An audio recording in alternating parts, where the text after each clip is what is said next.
Hi, welcome to 2-Minute Writing Tips. I'm Kirsten and I'm a writer and content strategist. If you are working on a long piece of writing like a book, you may be looking for software that will make it easier for you. For example, if you're using Microsoft Word to write a novel, eventually you'll end up with a 200-page document. Take it from someone who has tried doing it this way. It doesn't work.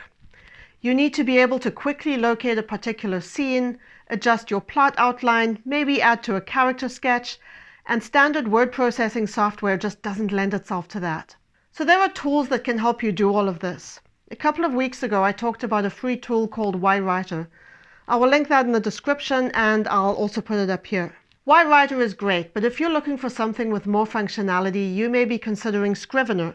If you go to a Facebook group for writers and ask whether Scrivener is any good, I guarantee that you'll get a whole spectrum of answers. Some people love it, some people hate it. I have tried twice to use Scrivener. The first time I used it for about a week and then gave up. It just seemed too complicated. I tried it for a second time a few months later, and this time it became a staple of my writing.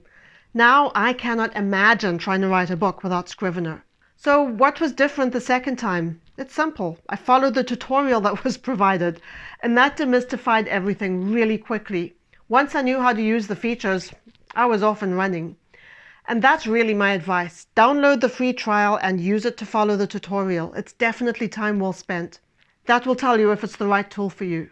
If you're interested in a Scrivener product review, let me know in the comments. And if you want to buy Scrivener, there's an affiliate link down below in the description. That's it for today. I'll see you tomorrow for a new writing challenge.